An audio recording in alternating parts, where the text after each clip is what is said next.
just sort of fill for a minute so that the recording is sure to catch up, as always. Because the one time we don't will be the one time I have to go download the entire stream for the first 10, 30 seconds or something. That is how that works, yes. And that will piss me off, because downloading an entire stream, it's not like you just open it up, hit download, and it downloads. You have to open it up, hit download, and then wait for some unspecified amount of time. Yeah. For several minutes while it figures something out, and then it pops up. And it goes, download it now. You want it? Hey, did you want this? Hey. Yes, thank you. It's like, yeah. And then it takes a while to download because it's a massive file. And going through all that to cut out, 30 seconds at the beginning it's just a bitch. It makes me want to hurt things. Which is why anyone that watches the show on YouTube gets this bizarre period of nonsense at the very beginning before I am, because yeah, it's bitten me one too many times in the past. I feel like I have to periodically explain that, because it's it's very inside baseball. It's not a thing that you need to know if you're not me. So sure, a lot of people are like, why did they always hit record and then not start? Jesus. I'll tell you. Just to piss you off. You specifically, hypothetical person. And also Brian.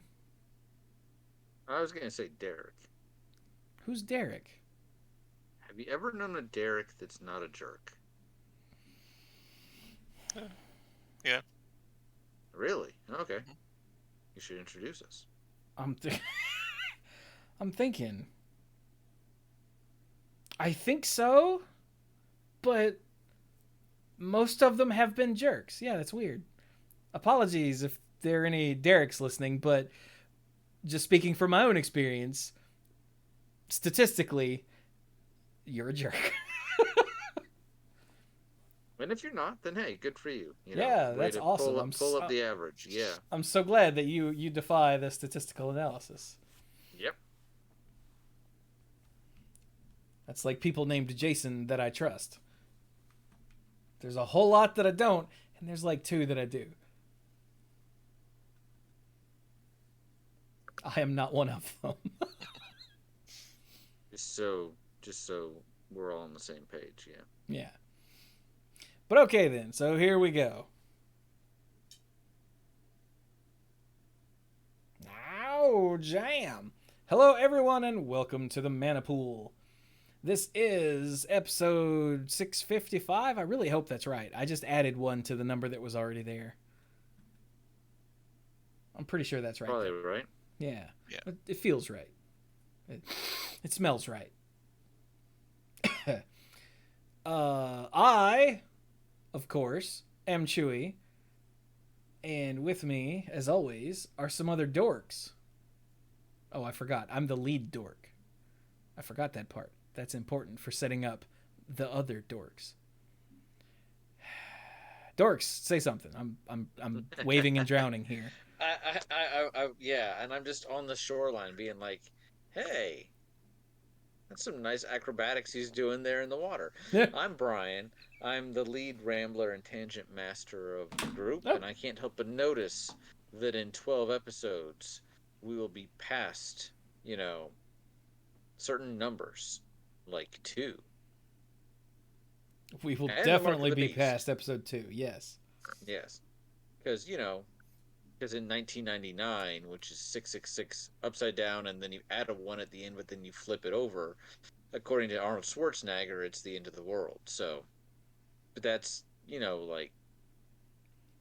Oh, God, I remember that movie. That was not a good movie. No. It was okay. What was it? I can't even remember what it was called. Was that End of Days? End of Days. What it's called. Yeah. Yep. But I'm here. And I am totally not Lucifer. Wink. No, Gwendolyn Christie is Lucifer, and she did an excellent job. Sorry.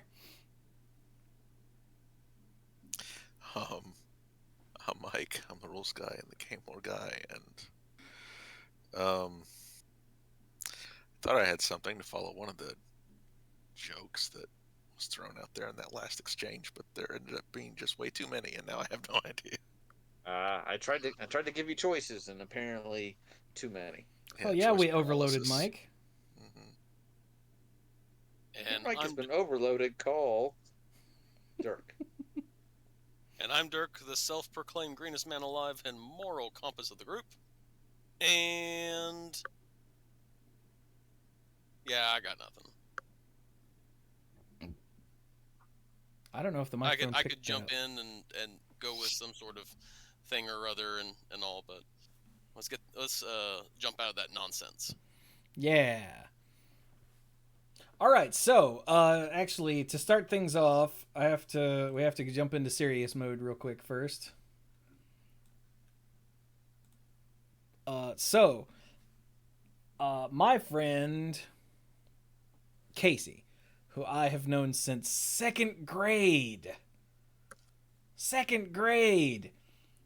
And now, mind you, if you know me at all, then you'll know that I have zero qualms about clipping people out of my life. Friends, family, I don't care. If you're a nutsack, you're out. And yeah, so Casey and I have been friends since second grade. So that should tell you enough right there. But her youngest daughter, who just turned 18, has just a whole mess of, they're called vascular compression syndromes, which are very rare, and it means that, okay, I'm going to be honest, I had never heard of any of this until Chloe, that's her daughter, had been diagnosed with this stuff. But it essentially means that your organs don't get proper blood flow. Which, I think there was something in the news recently about Ashton Kutcher having some kind of vascular problem, and he was like blind and deaf for a period of time. Oh God! I heard a couple. Yeah, he was just opening up about it now, but apparently he was struggling with it for like 2 years. So. Oh God. Yeah. Well, okay then. But yeah, continue. I have been following along with Casey's Facebook posts over the years as she, chronicles what's going on with Chloe. And I've seen way too many posts about emergency trips to the hospital because Chloe took a turn. And, trips to specialists that didn't freaking do anything. Because these syndromes are very rare, there aren't that many specialists in this country. It's not like you can just go to any given hospital and be like, hey, I have this problem, and they'll be like, right, here you go. And she's had way too many surgeries, major surgeries, that either don't do anything or, I think even worse, give her some relief for a short period of time. I think she had one major surgery that helped for about 6 months. And then everything started up again. And it's just been heartbreaking. And every post is always accompanied by a picture of Chloe, who, like I said, just turned 18, still smiling. And it breaks my heart. But I've seen way too many pictures of her, in a hospital bed with tubes going in and coming out from every place. And it's just awful. And over the years, they have racked up a significant, medical debt. There we go. Sorry. And they're taking a trip for surgery and recovery out somewhere, I forget where, somewhere out west, I think. It's going to take about 2 months. And Casey's going to have to be out of work that entire time. Casey's also a teacher, so she's horribly underpaid. And so she set up a GoFundMe, not to try to help recoup any of that other medical debt that they've already accrued, but to help with this trip that's going to take 2 months out of her paycheck.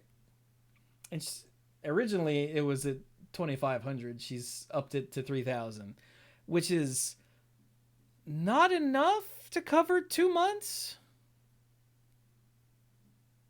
of. I don't know where she got these numbers from, but Casey is sort of like me. She doesn't want to be like, "Hey, I need help." Yeah, some people just are uncomfortable already asking. Exactly. And then, yeah. And so, which is why instead of, "Hey, we're in horrible medical debt," it's, "Hey, we've got this upcoming trip for this surgery and recovery. It's going to take 2 months. Can you help us out?" And I say that's not good enough. So I have been trying to spread the word about Casey's GoFundMe here.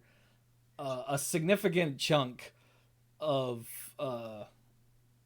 what she's raised actually thus far actually came from you guys, our community, in the Discord and on Twitter, and I love you so much for it. And you know this is gonna mean a lot to me because I don't ever be like, "Hey, y'all, send this person I know money." Like, this is not a thing I've ever done for something like this, you know.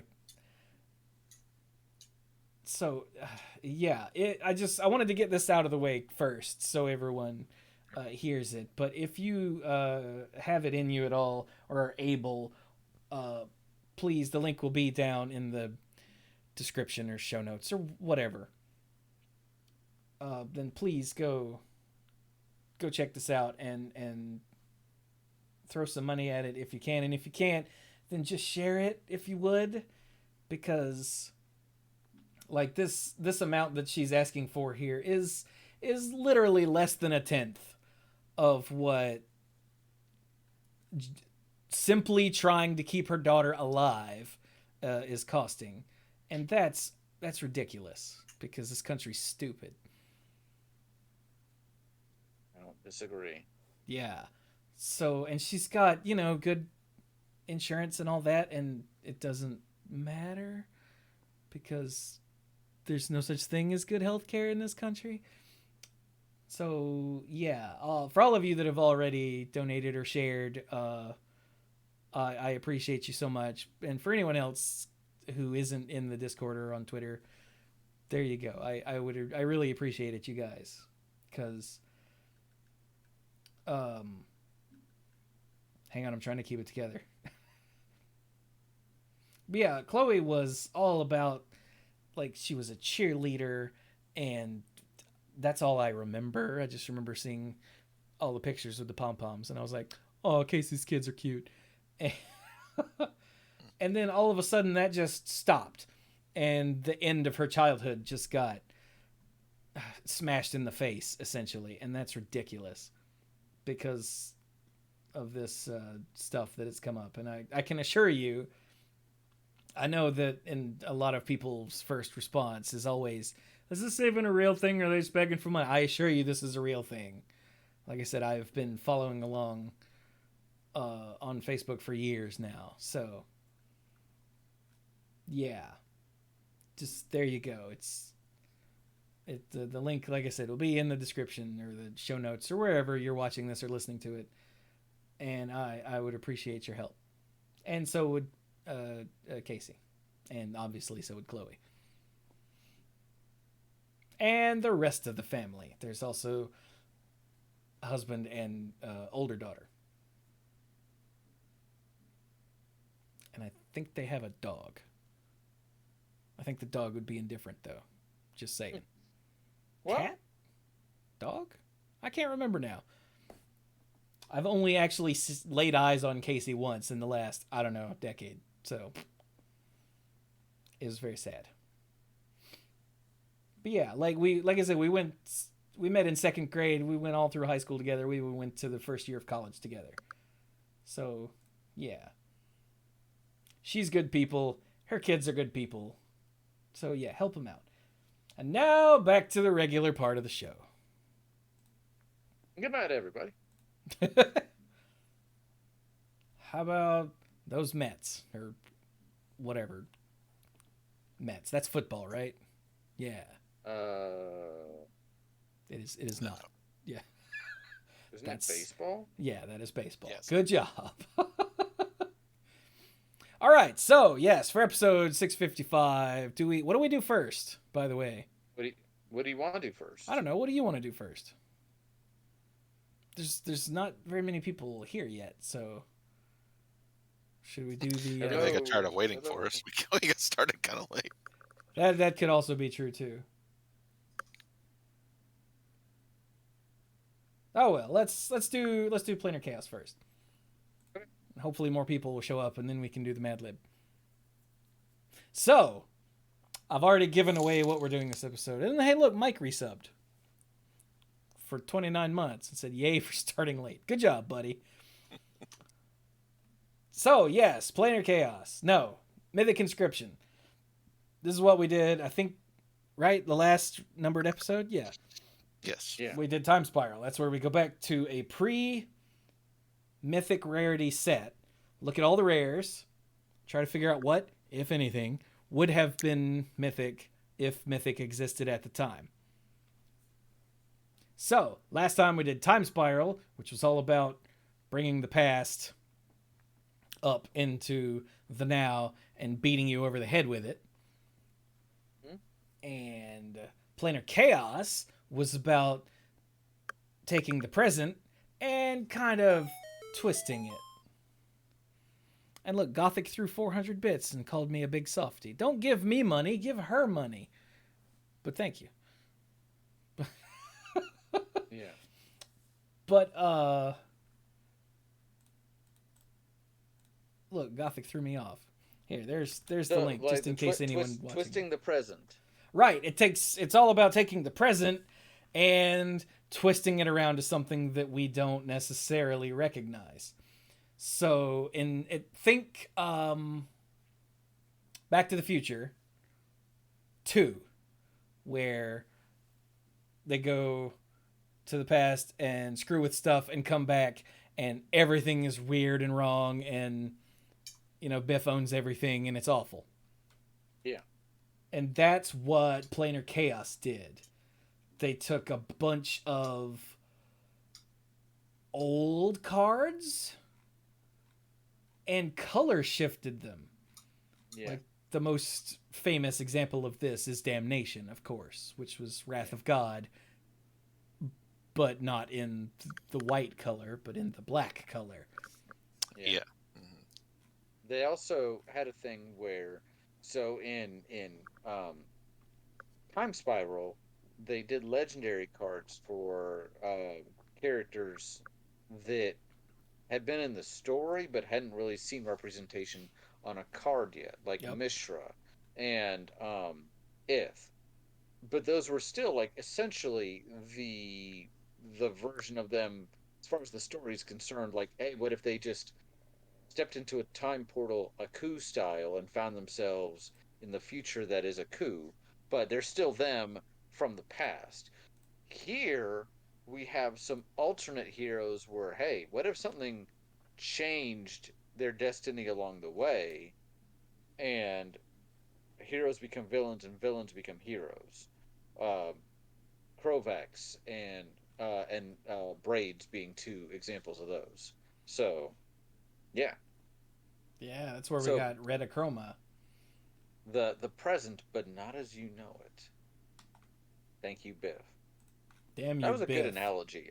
I'm trying to. I probably should have just left it alone because you did a good job with it. But I got to talk. I don't stop talking. I'm like a shark. I mean, we could even go more modern. What with Marvel leaning into the multiverse, we could say, like the alternate versions of Doctor Strange. Yep, or the whole, what if series. Yeah. Yeah. Yeah. Or, different versions of Spider-Man. Different versions of Krovax. Same thing. So, without further ado, let's do further and get into this. So last time we tackled a couple of cycles right away.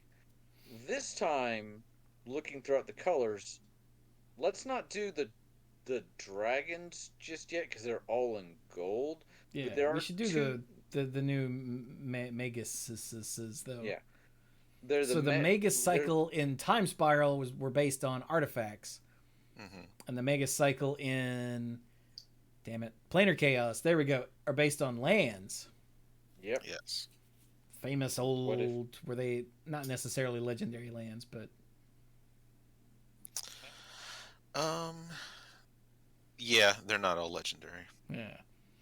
So in white, we've got the Magus of the Tabernacle, which is the Tabernacle at Pendrell Vale. Yeah. Right? Isn't that the Tabernacle at Pendrell Vale? Yes, that's the full name. It's a long name. In blue, we have the Magus of the Bazaar, which the Bazaar is... What was the original Bazaar? Baghdad. Oh, there you go. Yeah.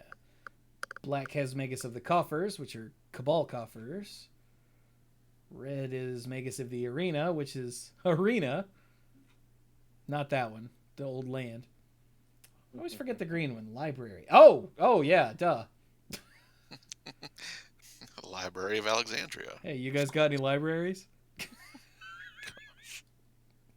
You're a funny guy, by the way. That was unnecessarily mean. But so funny. But so funny. I did. I mean, I said it to get a cheap laugh out of you guys, and it worked. So it totally worked. It totally did. What is the red one?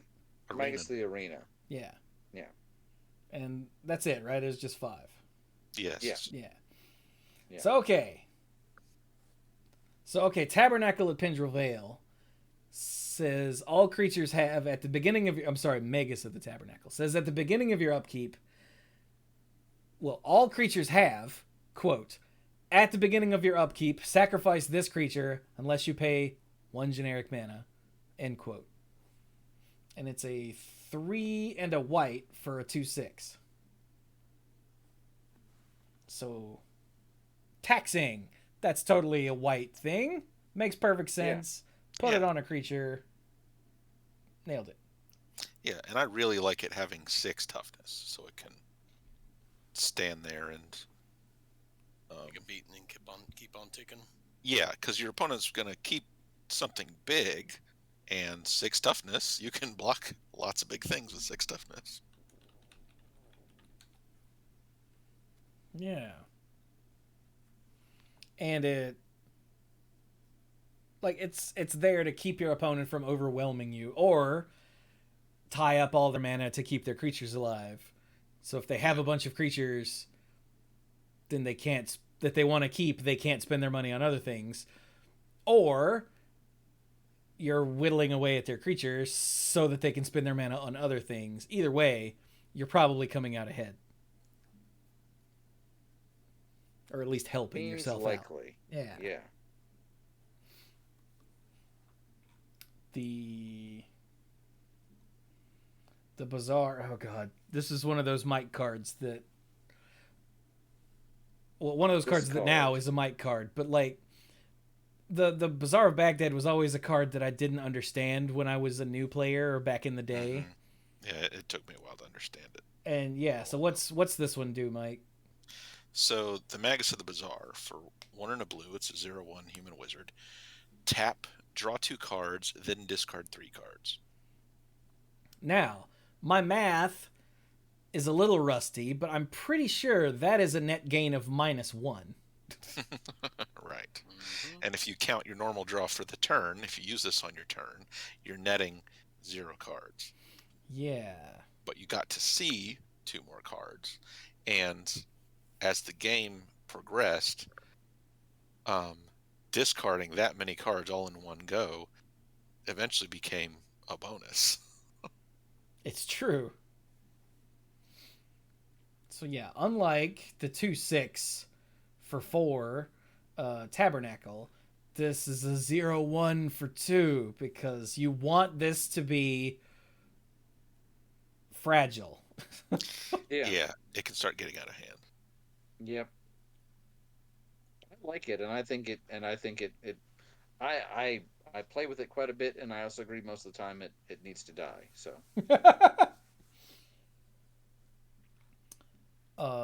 Magus of the Coffers is my favorite. of course it is. I mean, Yeah. it's right there. It's a 4/4 human wizard for 4 and a black. And it's Cabal Coffers, so you pay 2 and tap, and it adds a black to your mana pool for each swamp you control. And it's another one where you want it to cost more because this could get very abusive if it came down too soon. I mean, I don't know. If it came down too soon, you don't have that many swamps, and it does take 2 mana to activate. So Yeah. it's more of, I don't know if you want it to come down too soon just because you can't get much use out of it. Not sure, but Yeah, well, black isn't I just supposed feel to like be the it's color of like easy, repeatable ramp, so they had to make it a little pricey. But unlike Magus of the Bazaar, they didn't make it dinky. You know, they gave it a bunch of power and toughness to balance that out. This thing being a 4/4 has always tripped me out. Mm-hmm. Because, like, you can't even bolt the damn thing. Yeah. I have spent some turns attacking with it versus activating it. Yeah. Yep. But it does get out of hand, especially, once you get past 5 or 6 swamps. It's just completely insane. Yeah. Not as completely insane as the land, but it's still up there.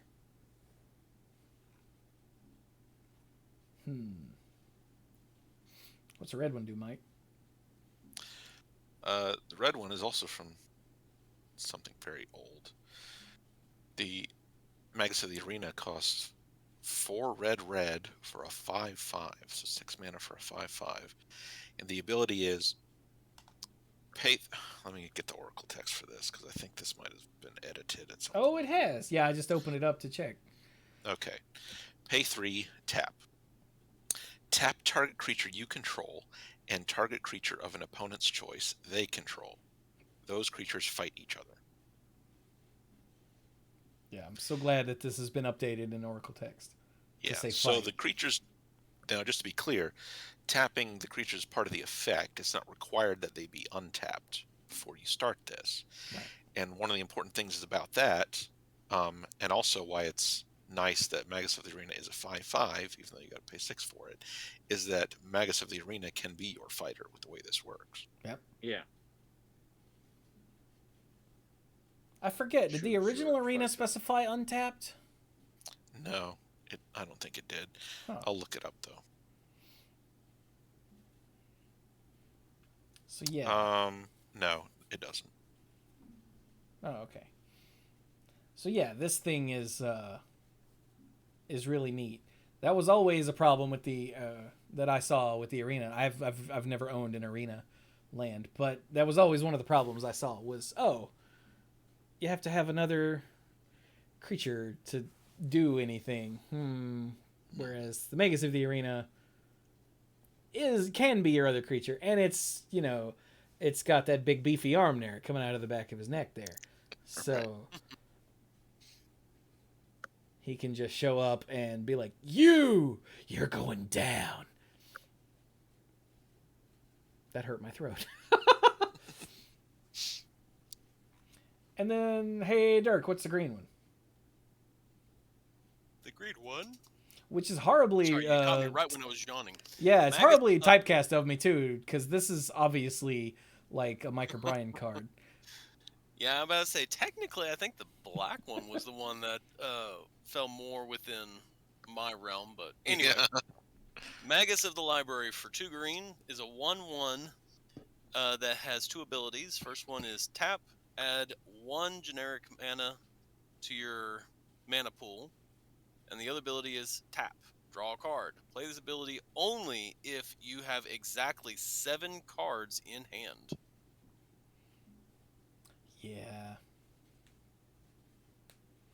It's a Library of Alexandria, like...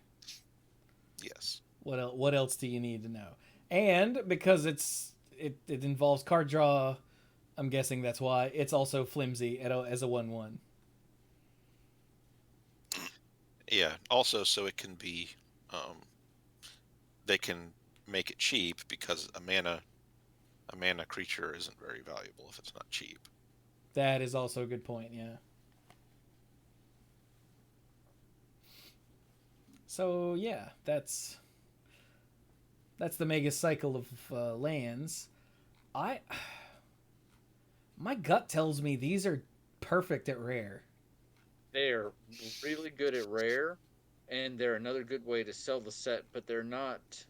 They're the lands. Honestly, some of these are kind of obscure.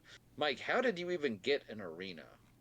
There was let's see, in an early series of Magic novels, there was a coupon in the back that you could mail in and get a promo card. Now, the cards that were available, each of them had were themed to connect them to one of the specific books, and I don't know if like the coupons were specific or if you got a random one. But yeah, it was. Let's see. Who boy, Arena, uh, Giant Badger or Resorian Badger, one of those, some kind of badger. I think it was Resorian Badger. Okay, Resorian Badger. Windseeker Centaur. Yep. Sewers of Estark. Yep. Oh, what was the other one? Dang. You know what? I bet Gatherer has The dragon thing? No, Nalathani Dragon was a Dragon Con promo. Oh, I can't click on. Oh, here we go. No, it was Giant Badger, not Resorian Badger. Oh, was it? Yeah. Oh, my bad. Get your badgers straight. I have not gotten my badgers straight. Okay, Giant Badger. Mana Crypt. Mana Crypt. There we go. Yeah, Nalathani Dragon I have a Mana Crypt. It is in Portuguese. The Nalathani Dragon was something else, right? Yeah, Nalathani Dragon was a Dragon Con promo. Right, yeah. Sewers of Estark, Windseeker Centaur. Yeah. Windseeker Centaur, by the way, a real powerhouse. 1 red for a 2/2 with Vigilance. That's the card. Whew! Broken. Calm You down. would have been the only one of your friends who had one. That is correct. But I could have just had a 2/2 and put Eternal Warrior on it. You could have, but in red, that might have cost you like 4 mana. So 4 Or mana more. and 2 cards. Yeah. Also, Arena had been time shifted in Time Spiral too, so it was really neat to see. That's right. Wait, was Cabal Coffers, or am I thinking of something else? I don't think so. I think Cabal Coffers was just recent. Yeah, it was just in Torment. Okay. And then it was in like a plane chase product. It was in a plane chase, yeah. Okay. And then hadn't been printed until Modern Horizons 2. Wow. Neat. So my point with the arena is obviously that's fairly obscure. The tabernacle is very, very old. So when you're just kind of getting into Magic, you may not be like, oh, I know what this is. So yeah, you would only really know Tabernacle if you play a decent amount of Legacy. You would only really know Bazaar of Baghdad if you play a decent amount of Legacy. So these are interesting effects, but they're fine at rare. And they're not like, oh my god, look, it's, the Magus of the Black Lotus, thing. So, yeah, I think they're fine at rare. Yeah. I like them, but... I do like them. Weirdly enough, I don't think I ever played with very many of them, just because... Sorry, not Legacy for the Bazaar. Vintage. Vintage. There my brain was... Something about that bothered me, but I couldn't place what. Yeah, because it was wrong. Because it was wrong, yeah. I played with Magus of the Bazaar in a couple EDH decks, and I tried to play Magus of the Arena, and it has this habit of just dying as soon as I play it. Like, not from its effect, just somebody being like, yeah, no. So, that's kind of my experience. Yeah, I know I've put Magus of the Coffers in a couple decks, but I don't think I've ever played with very many of them, just because... Yeah, you would only really know Bazaar Vintage. Yeah, I kept trying to use Magus of the Library in decks, ended up just taking it out. Mostly that was back in the 60 card days, I think, though. So, Yeah, it can be hard to get it rolling sometimes. Do we all agree on the Magus cycle staying at rare? Yeah. Okay. Yeah, it feels like maybe for like marketing purposes, but I agree they fit better at rare. And I think there's better choices. There's two other cycles. One is a cycle of creatures with suspend, and one is a cycle, I say so to speak, of every color gets a legendary creature, a time-shifted legendary creature. yeah. Let's cover the... Well, not time-shifted because it doesn't have the different frame. It's just alternate reality. Sorry. Alternate Thank you. timeline. Alternate reality. Let's do the suspend ones first, and I think we can get through these fairly quickly. I'm going to go and say I think that they're neat, but they are very, very rare. Like they fit exactly into rare. They're rare, yeah. So all of them cost, let's see, they don't all cost the same. They cost like 4 or 5 depending. They have a characteristic defining ability that sets their power and toughness to some particular thing. Yeah. And their suspend ability is some amount of mana and X, where X can't be 0.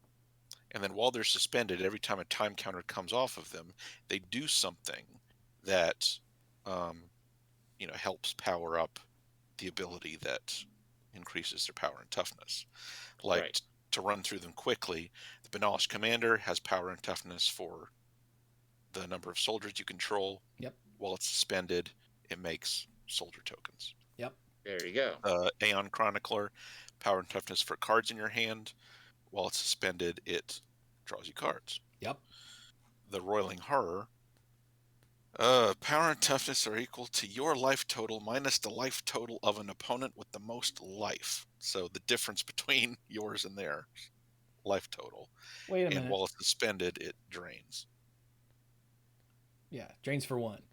Yeah, it drains for 1. So that just says an opponent with the most life. So if someone's life totals change that aren't yours, then this thing can get bigger or smaller. Yes, it can fluctuate. So like if Brian has the most life at 20, and then Dirk drops a Well-Wisher and like an idiot, no one kills it, and now Dirk's at 85, the Roiling Horror goes, ha-ha! Well, it depends on who. If you control the Roiling Horror, it will shrink. It's your life total minus the total. Oh, it's minus. Sorry. So if Dirk suddenly goes to 85, then the Roiling Horror goes and dies. Yes. Interesting. I should have killed it before it lost summoning sickness, but no. I just like that right when Mike got to Roiling Horror, before he got into it, he did the Mike sigh. That just tells you, oh, this is going to be unnecessarily complicated or wordy in some way. Yeah, Roiling Horror is one that even I never bothered to try to use. I kept thinking about it, but then I would read it again and I'm like, yeah, that's never going to work. So in red, the Detritivores, power and toughness, are for the non-basic lands in your opponent's graveyards. And then while it's suspended, it destroys non-basic lands. Aha! Yeah. The Fungal Behemoth, its power and toughness are equal to the number of +1/+1 counters on creatures you control. And then, of course, while it's suspended, it throws +1/+1 counters around. Yeah. I played the blue one a lot, the Aeon Chronicler, because it's just draw cards. Yeah, Aeon Chronicler's really good. It's expensive, but it's really good. And when it comes out, it's a Morrow, so, Yeah. Yeah. The thing I always loved about Aeon Chronicler is that for 5 mana, you drop it on the board and whatever. But if you suspend it for 5 mana, then you draw an extra card and it hits the board with haste. Yeah. Yeah, so you still get to attack with it at the same time. Yeah, but it's not vulnerable to, sorcery-based removal, and it gets you an extra card for the same cost. Yeah. I've always loved that little bit of design space there that they used. Mm-hmm. I played with that one quite a bit. Every now and then I've done the Banalish Commander. It's fine. Yep. I've got And that then in the old soldier deck. I tried I've tried the red one once or twice. I actually tried it competitively, what was standard legal, and it just didn't really do anything for me. Yeah. Yep. And then the green one and the black one I've really not done a whole lot with. But I feel like this is rare. These are very good effects, and they are very well designed. They they say, hey, you know, it gives the player a choice, and it's really like, what is the best choice for me? If I have a bunch of mana and draw this late game, do I need a bigger creature, or do I need this effect over several turns? Um, and not only is it giving the player choices, but I just feel like this is very elegant design, and it's another way to showcase one of the staple abilities in the set, the suspend.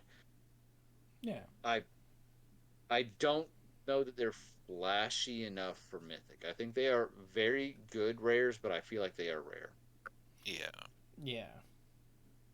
Dirk, Dirk? you agree? I think we woke Dirk up. I agree. They have a cool gimmick, and they do fun things, but Okay. Yeah. They are overly complicated. Okay. So, 2 cycles down. Now, a cycle doesn't have to be. I'm not looking for a mythic cycle.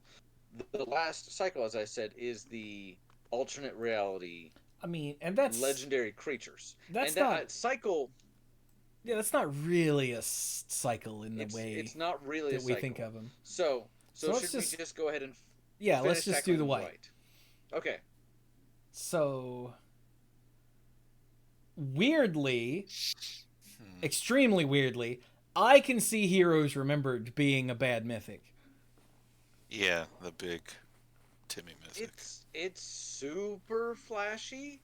Yeah. And I probably would not be super happy to see it in my mythic spot, but No. I can.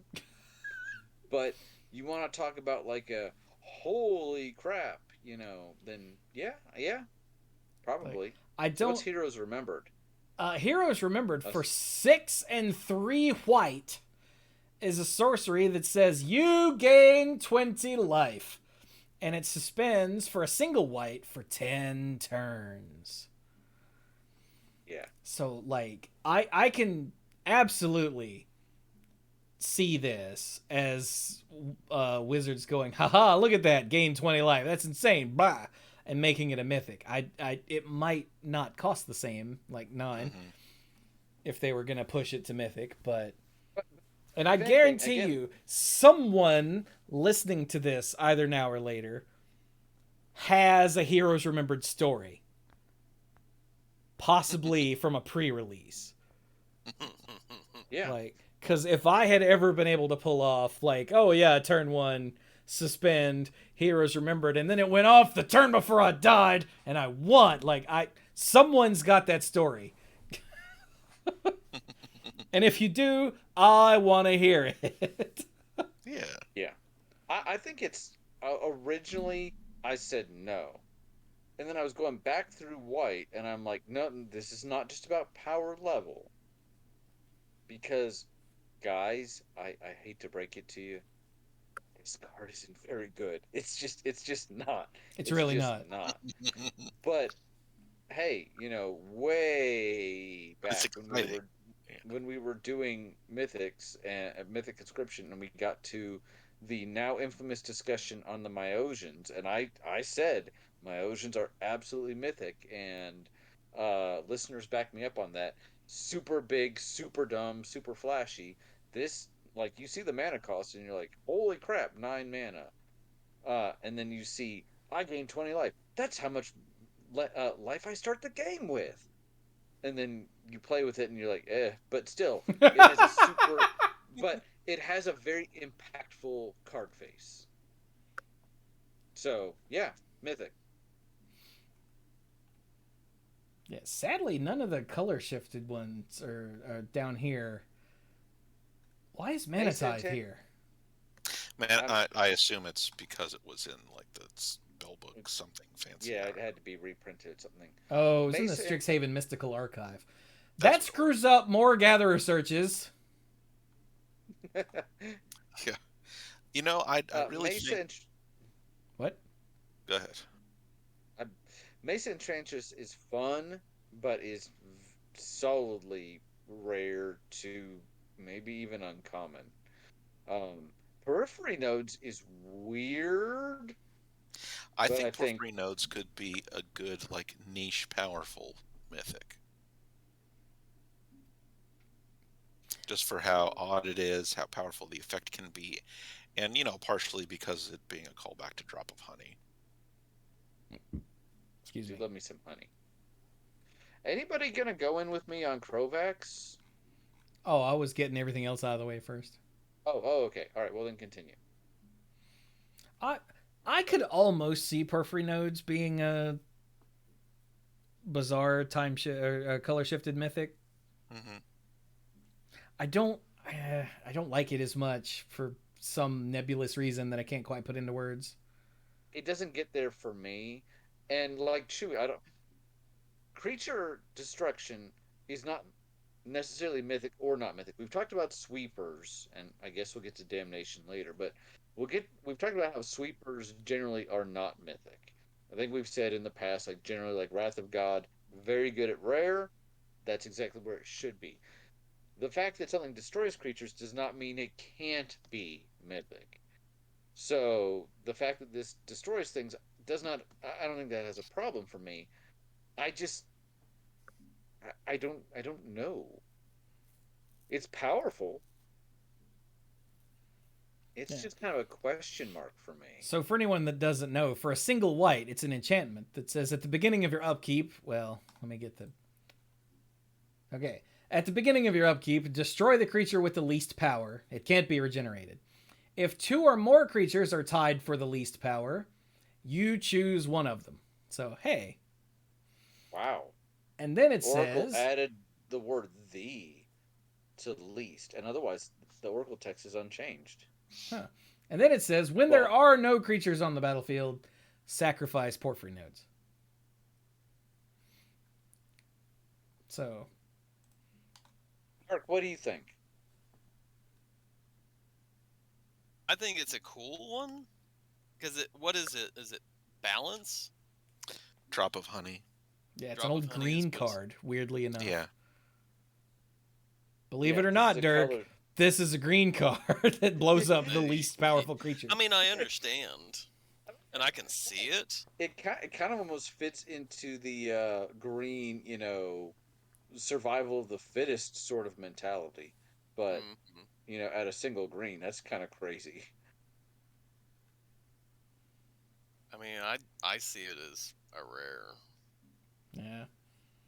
Because it's not like a board sweeper. It's just, all right, everybody, if your deck is designed to have like 5 creatures that wipe the board, then this is an awful card to have dropped on you. But if you're I'm gonna have like my creatures multiply like rabbits, then this is an awesome card to have in the deck. So it's just rare. Yeah. Mike, I see where you're coming from, but I think we're doing like a formal vote. We're like, man. Yeah, sounds that way. Yeah. Okay. Retether, no. No. Dust Elemental was just god awful. Yeah. Voidstone Gargoyle, no. I do love Voidstone Gargoyle, but I think making that a mythic would be wrong. Yeah. For some reason, I thought it had flash. I it does not. Thought it did. Well, that wouldn't make sense, though, would it? That'd lead to a lot of judge calls for Yeah. playing it wrong. It would. I play this card. Oh, well, I flash this out. Okay, well, it's still on the stack. Yeah, I already played it, so you naming it doesn't do anything. Judge. But this is what this does. Yeah. So okay, then we have Krovax. Now, Yeah. So Ascendant Evan Krovax, Carr. Just in the interest of full disclosure, Ascendant Evan Carr is one of my favorite black creatures ever. So, just throwing that out there. he's pretty serious about it. He loves him some Ascendant Evan Carr. I do. So Krovax, Brian.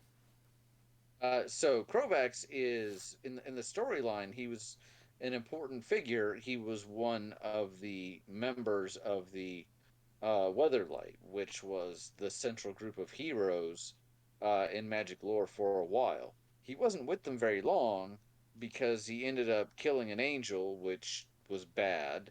The angel was corrupted, but it was kind of set up that way, and he eventually became the Ascendant Evancar and took over the Plane of Wrath, killing uh, who was the other guy? Volrath. Volrath, thank you. Yeah. And taking over. So he's pretty important to the story. And here it's interesting because this is the what if he was not the baddie kind of version.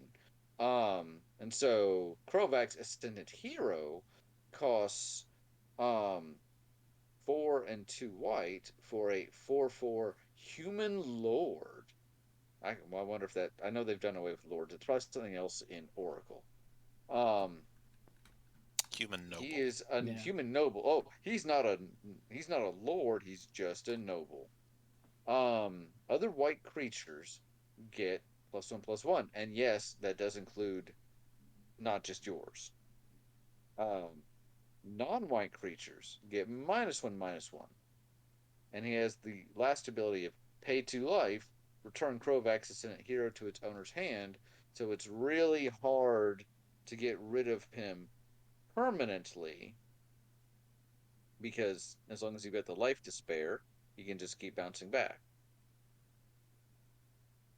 So I think there's a case to be made for Mythic here. He's an important figure to the story, although interestingly enough, in the actual story of Time Spiral Block, this figure actually does not appear.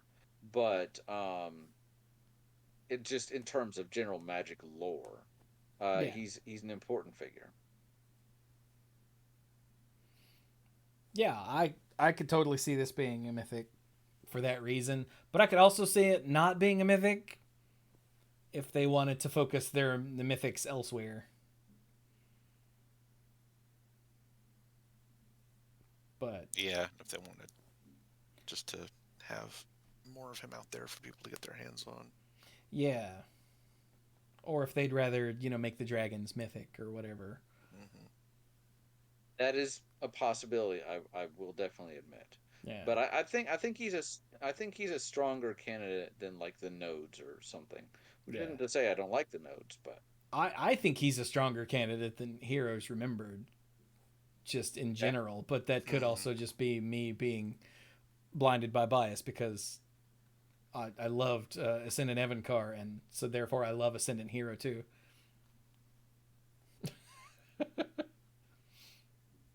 Mike, what do you think? I don't know. I keep changing my mind every 15 to 20 seconds. Time it. What do you think? How about you, Dirk? Krovax? Yeah. Yeah. He's easily mythic. He's Well, easily mythic. That was quick and definitive. No hesitation. Damn. Yeah. No, it's the same thing as his other incarnation. When you put him down, the whole depending on what color you're playing, you go yes or you go dang it. I mean, this thing was Shieldred before there was a Shieldred. Mm-hmm. I mean, Granted, the Shieldred is the Phyrexian thing, right? Yes. Wait, doesn't Shieldred kill Do +2 one and thing a turn? -2. Yeah, Oh, it makes no. people sacrifice stuff. Yeah. I'm thinking of the other one, the faceplate one, the lady.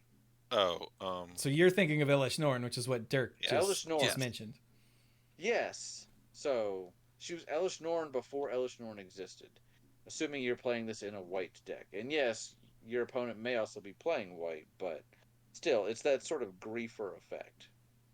Mhm. And Elish Norn and Sheoldred, for that matter, not that it matters, are both mythic cards. Like, I mean, yeah. That's a good point. And the fact that, all right, finally we got Krovax, off the board. You pay 2 life, and he's gonna make another appearance. So essentially it's the one of the most annoying things to get rid of if you're not playing white. The only thing that balances that out is the fact that he does cost 6. So you're not able to, like, if they keep Oh blowing yeah, it up, that's going to be your whole turn. But yeah. I um, mean, but this would he, be that's the only thing that keeps him from being just banned dumb. Yeah. is that it costs 6, which again, depending on who's playing and what you're playing, everything can lead you into a false sense of security that, all right, everything's going great, and then Krovax hits the board. And Okay. again, depending on what's happening, your support or whatnot either weathers it or is gone.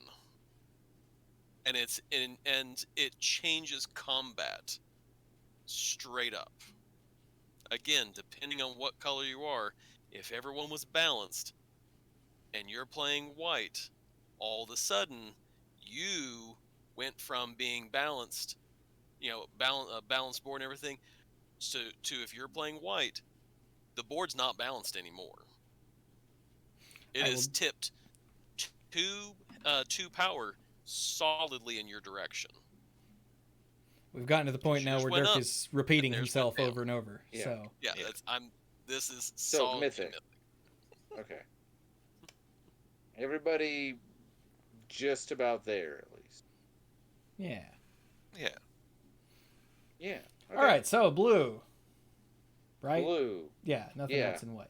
Body double is really cool and actually became a thing in Constructed because of what it does. But I But think as we it's say every really, set, it's just a clone. yeah, it's just a clone. It's a kind of unique clone. But the fact that it also comboed with other cards and became a thing does not automatically make it, mythic. So, yep. Yeah. Come back to Also has to be in the braids. graveyard. Yeah. Chronozoa. I like Chronozoa for Mythic. You like Chronozoa for mythic, okay? Yeah, I do, because it just keeps duplicating over and over again. That is a thing that it does. Yeah.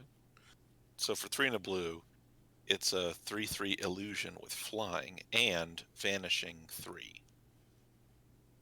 So at the beginning of your upkeep, a time counter comes off. When the last one comes off, you sacrifice it.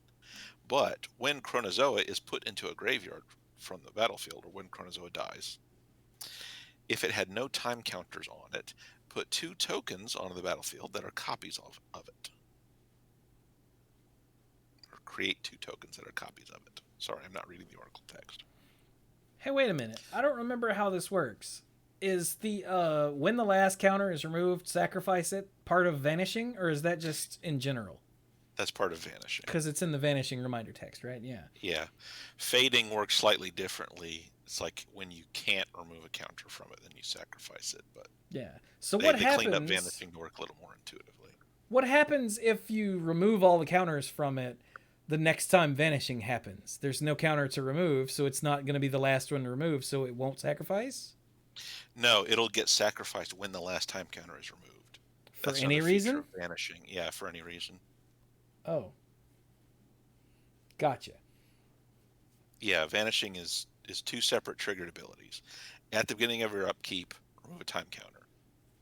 The other triggered ability says, when the last time counter is removed from this, sacrifice it. Okay, got it.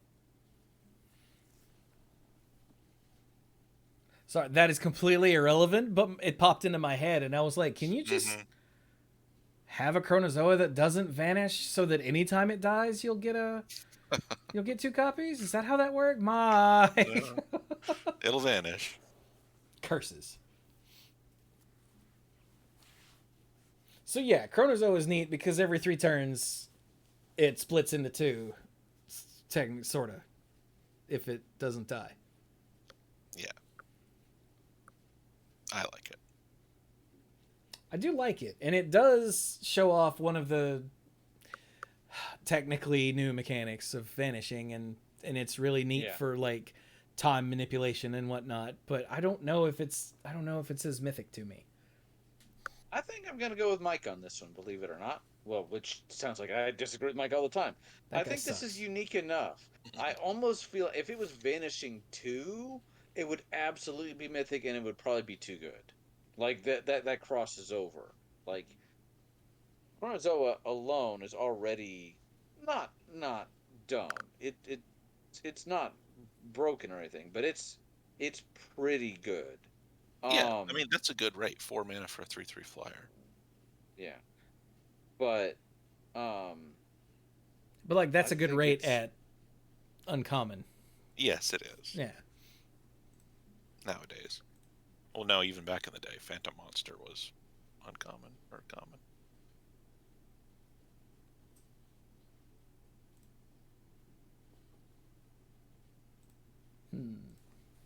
Dirk, what you think?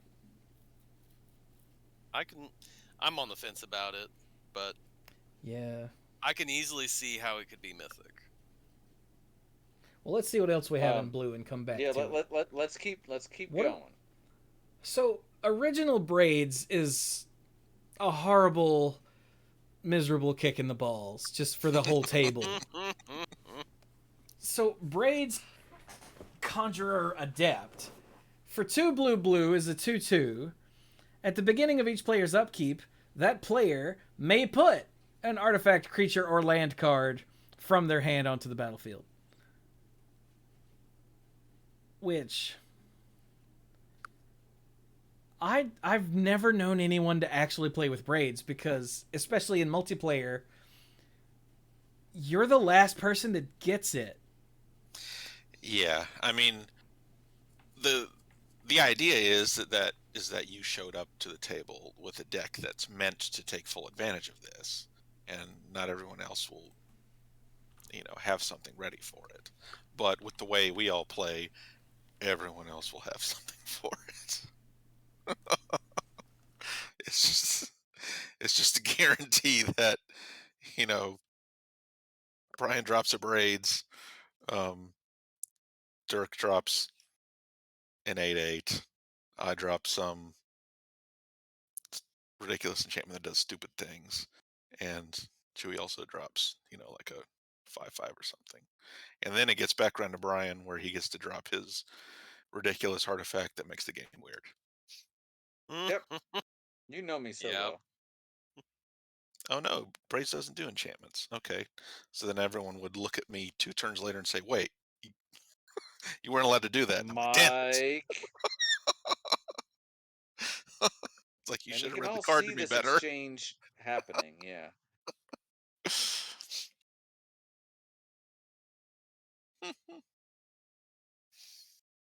This is a good reason why I think that this may not be a cycle, even if we said, okay, Braids is probably rare, that this isn't necessarily, or it is mythic.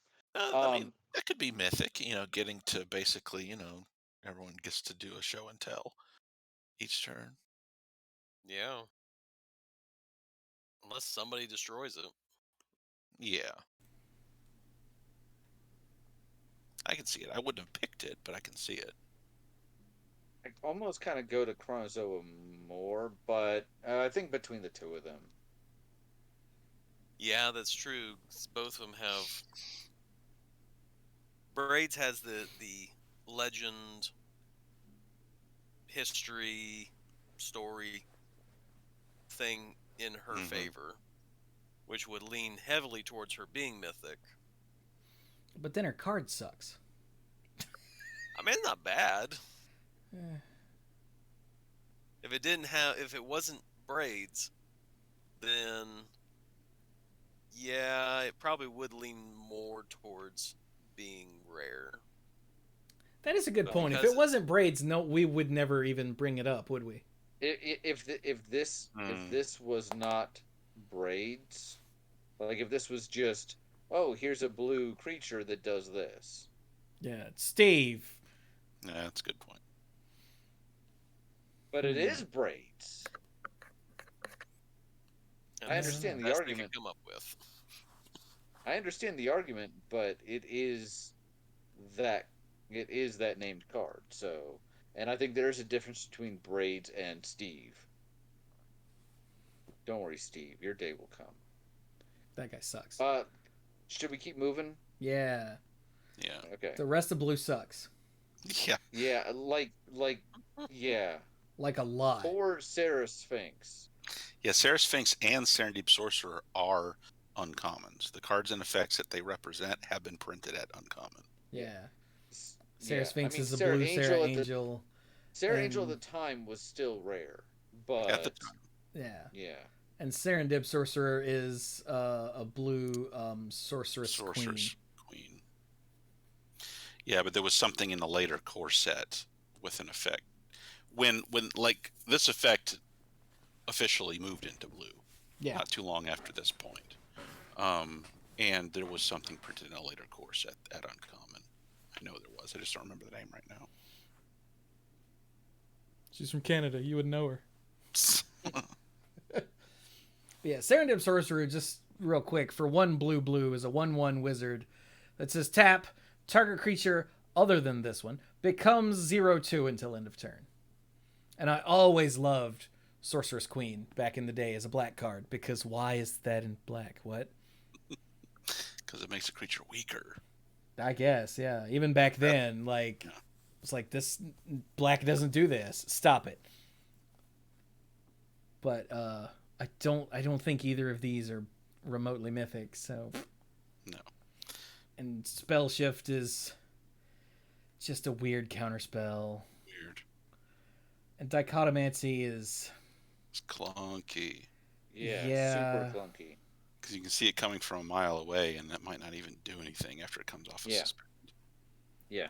It's a little bit like it's a little bit like Heroes Remembered in that way, in that, you know, you get it. Heroes Remembered definitely does something when it finally comes off of suspend. It's possible for Dichotomancy to do nothing. To do literally nothing. Mm-hmm. Yeah. So it looks like it would be Braids and Chronozoa just because. By default, yeah.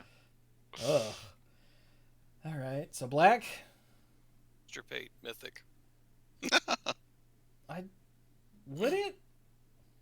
I can't tell if you're being serious or not. No, I really do think for 1 black mana, you can purge their library of all cards of that name. For just a for 1 black mana. It's a 1 black mana instant split second that completely destroys some combo decks. But it has to be a card in a graveyard. Yeah. So it has to get in the graveyard first. Did you not realize that? No. Okay. That's still not bad. It's still not bad. Oh yeah, it was a ridiculous, like, sideboard card and even main deck card for a good long while. Mm-hmm. I don't remember. I always forget what we come up with for the lobotomy. Is that the right word? Yeah, I don't think we put lobotomies at Mythic. We might have for the first one. Show up very often. I mean, there are lots of them that are uncommon. So. Really? Yeah, the original lobotomy was uncommon, wasn't it? Really? Yeah. Jesus. The rare ones are usually have some other effect, like the person loses life, or it can't be countered, or something. Lobotomy wasn't uncommon. Twice. It was in Tempest and Invasion. I forgot about the Invasion one. Mm-hmm. Interesting. In that case, yeah, all right. Yeah. Imp's Mischief is a redirect with life loss attached. Yeah. In black, which is Well, weird. it's the weird. It's definitely the most red rare of all of these black cards. Yes.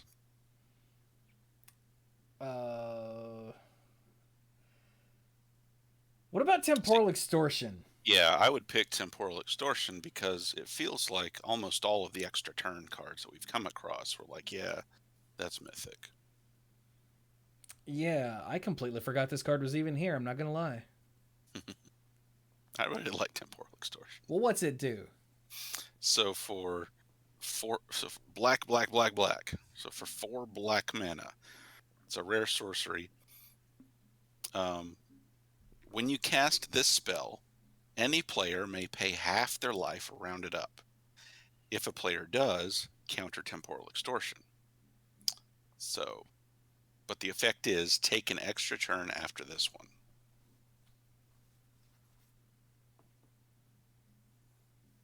one. So it's like, okay, I'm going to cast Temporal Extortion. Does anybody want to pay life? No? Okay, here I go. Next turn.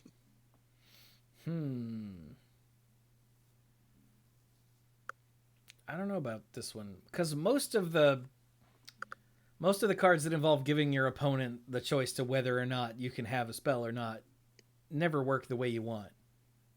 Yeah. Yeah, which is like an inherent balancing factor. We have a soft spot for that sort of stuff in our games because how many games have we played with, Browbeat and Book Burning? Well, mostly Browbeat. But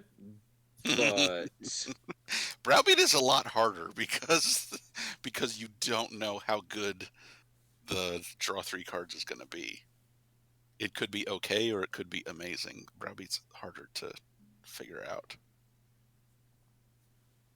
But everything else, it's really obvious about what the effect is going to be.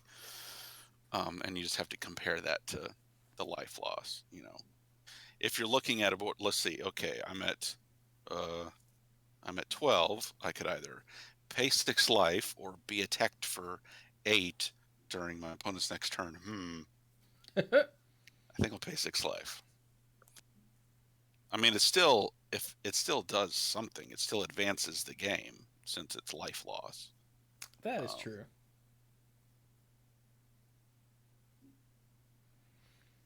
Yeah, it's not possible for it to do nothing. Mm-hmm. Okay, yeah, I can see that. And in Commander, it's really easy to get away with because, especially earlier on in the game, if you don't have an obvious win on the board, your opponents are going to be like, do I really want to pay 18 life? He's probably just going to play another land and a creature. It's like, fine, whatever, go ahead. Take your stupid extra turn. I think I've heard Mike have that exact same conversation with himself during a game. Well, yeah. And when I'm playing, and when I'm the one who's casting Temporal Extortion, I can sense that going on in the other people around me. What about Null Profusion? Yeah, I don't know about Null Profusion. Because it's, what is this? Recycle in black. Mm-hmm. Another green card. Yeah. And I guess it shifted to black because of it has this, it's really a dangerous way to get a bunch of extra power where you could end up, if things go wrong, you could end up locking yourself out of the game completely. Yeah.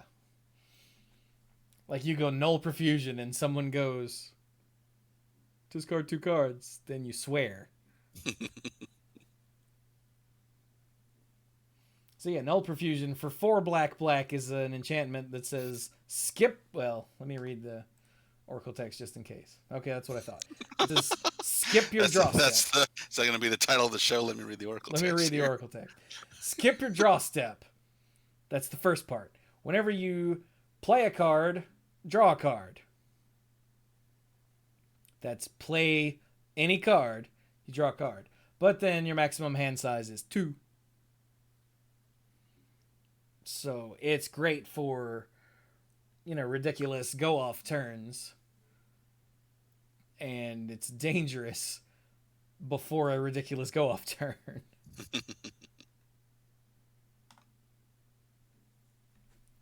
But yeah, it's weird enough I could see it being mythic, but because it's recycle again, I don't know if they would do that. I don't know. Because I've noticed none of these color shifted cards, other than a brief look at Porphyry nodes, we've really even paused on. Like, what? Although again, I'm sorry. We're not talking about the same. Yeah, sorry. Yeah, like Damnation is amazing, and I was so happy. For any of you that weren't around back then, this card was revealed via a big animation on the homepage. Yeah, a big like pop-up animation that covered the screen. It's like, first it showed a big image of the most recent printing of Wrath of God popped up. You're like, oh, okay, that's nice. And then it slowly faded into Damnation. You're sitting there like, what? And this was just a thing that if you went to the mothership that day, that just happened. Mm-hmm. Yeah. And we were all like on AIM. That's AOL Instant Messenger. Like, oh my God, go to the website. Go to the magic site right now. Wake up.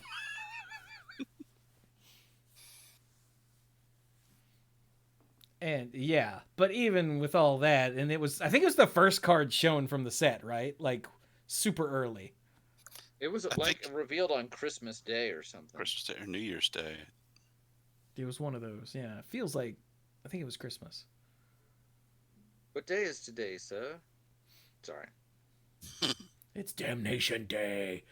But even with all of that, and the fact that, we finally get a 4-mana Wrath in black finally after all these years, like it's not remotely mythic. Like it's just not. It's not. It's awesome, but it's not. It is not. Super awesome. So should we do Mary? Yeah. Because Mary's kind of ridiculous. Yeah, and so in this alternate timeline where Krovax doesn't get cursed, it's because Miri is the one who kills Selenia, trying to defend Krovax. And so Miri gets the curse of vampirism and madness because, turning evil and all that. Like you do. Mm-hmm. So what's the card do? Okay, it sounded like someone else was about to start, so that's why I didn't. So Miri for 2 black is a 3/2 legendary vampire cat with flying, first strike, and haste. And whenever Miri deals combat damage to a creature, put a +1/+1 counter on her.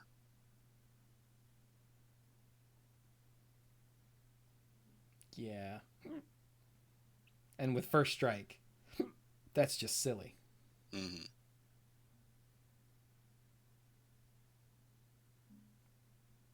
Good card, fun card.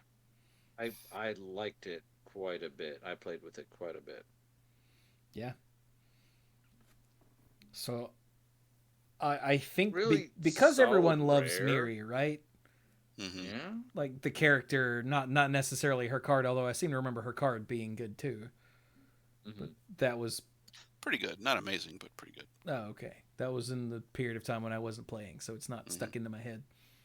But like flying first strike and haste for 4 mana with 3 power is just really, really good. And everyone loves Miri the character. I just see this being an easy mythic. Like, hey, check this out. Blam. Go get him. First strike and haste on a black creature, too. Like, that definitely makes you go, wait, what? There is that, and yeah. Sit up and pay attention. Yeah. Okay, I can get down with that. So Miri definitely, temporal extortion maybe. Is that do I have that right? Probably. Probably. It Okay. sounded like we were on board with temporal extortion. Okay. Yeah, and null profusion. I got nothing. I'm not fighting it. Yeah. I have no idea what to do with null profusion. It's just weird. So red. Okay. Red. Why is because Gatherer's stupid. Okay. Boom bust. Yeah, it's like why are there two boom busts? So Achroma is clearly mythic, right? I mean, is there any point in really debating that? Yeah, exactly. Like this was this the first new Achroma we got? Yep. Yeah. Yes. Original Achroma was on the time shifted sheet in Time Spiral, and then Achroma Angel of Fury followed in Planar Chaos. Yeah, but like Angel of Wrath was the only Achroma at the time, right? Correct. Okay. Yes. Unlike now where we've got like 6 new Achromas or something. So yeah, Angel of Fury. Like Achroma was at the time still like one of the most ridiculous things ever printed. And then they just made it red and gave it new abilities and said, "Is that good?" And we were like, "Yeah, it's pretty good." And yeah, I don't see any world in which this is not mythic if mythic exists. Mm-hmm. I don't either. Yeah.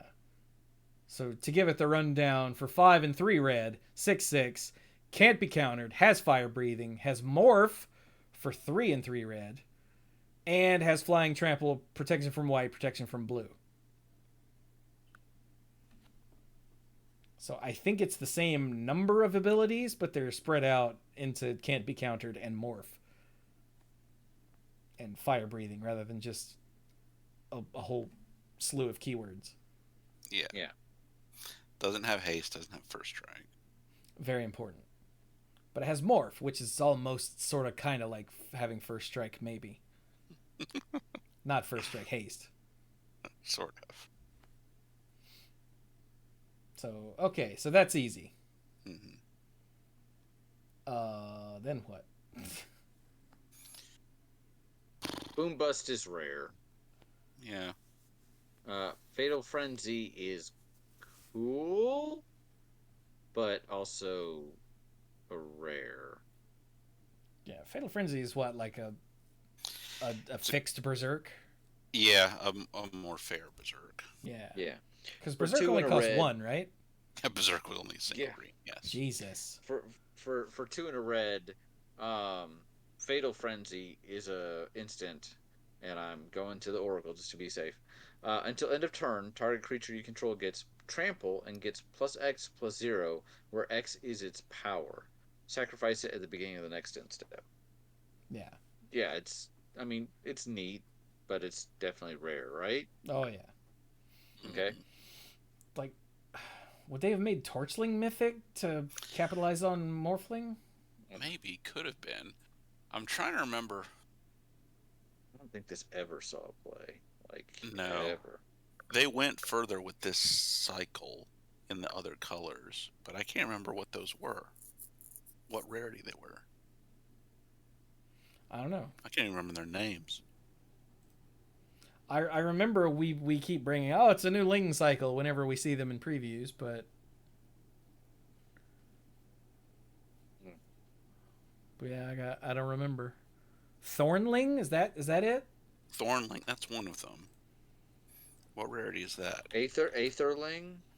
Thornling is mythic. Okay. Aetherling, yeah, was another blue variant of Morphling. That one was... I can't remember the names of... I can't remember the name of the white one, and I thought, did they finally do a black one or not yet? Aetherling is rare. I don't know if they've done a black one. I don't know. Chat's nodded off. So they're no help. Is it possible to do a search for Ling? Could be. Oh, hey, it is. 358. Oh, God. Okay, wait, no. We do an advanced the answer to your question search. is yes, it is possible. And we put it Advisable. Shut up. We put it under name. No, it's 358. Are all of them shapeshifters? No, coal flinger, line slinger, underling, changeling, falling, ashling. Oh, Jesus. Okay, when I add the shapeshifter creature type, I just get like 26 results. Brightling was the white one that was printed as a mythic in Battle Bond. Oh, yeah. Endling is the black one, was printed as a rare in Modern Horizons. Okay. And Thornling, you were right, was printed as a rare in a mythic rare in Conflux. Yeah. But Torchling was the first, right? Yes. So I get the feeling for marketing purposes they would have made it a mythic. Mm-hmm. Because, I mean, even look at the art. It is straight up. Hey, remember Morphling? This one's red. Huh? So yeah, for 3 red, it's a 3/3. And it's got all these abilities. Pay a red to untap it. Pay a red to make something block it if able. Pay a red to change the target of a spell that targets only the Torchling. And then you can pay 1 to give it +1/-1 or -1/+1. So yeah, I could totally see them doing the mythic thing because, hey look, a callback to Morphling. You remember how good Morphling was, right? Yeah. Yeah, Its nickname was Superman. Yeah. I was a little down on Torchling at first, I think due to just knowing, like, it was But, I definitely think that is a possibility. So, sure. It's a lot better than a lot of this other stuff. Yeah, Boom and Bust is like 1 mana to blow up, 2 mana to blow up a land of yours and a land of someone else's is really good, but not mythic good, and or destroy all lands for 6. It's rare. Yeah, it's just a card. It's just a card. Molten Firebird is not even a good Phoenix. Like, it's only there as a callback to the It was Ivory Gargoyle. Ivory Gargoyle, yeah. And then the Shivan Wumpus is Argothian Worm. Oh, I was trying to think of a charitable way to say not great, but okay. Oh. It reads a lot better than it plays. Yeah. Like, it's a 6/6 with trample for 4, but someone can sacrifice a land to make you not counter it, put it back on top of your library. I mean, early on, then if you continue to replay it, then that could be detrimental to them, and it's a 6/6 with trample. But at the same time, early on, that's your entire turn. Yeah. 4 mana to make them blow up a land of not your choice is seems not good. So, and then the Volcanic Hellions just it's so weird. And you don't want to play it? Yeah. I've seen it end games when, you're at a higher life total than your opponent and you just play a stuffy doll first. But yeah. That's about it. Yeah. Yeah. Okay. So green? So Achroma absolutely, and probably Torchling. Probably, yeah. All right. Yeah. Green I struggled with. I'm just gonna go ahead and say Wild Pear, but I'm not sure about anything else. I could see Wild Pear being a mythic pretty easily, yeah. Yeah, Wild Pear could do funky stuff. So what's it do? Wild pair for 4 and 2 green.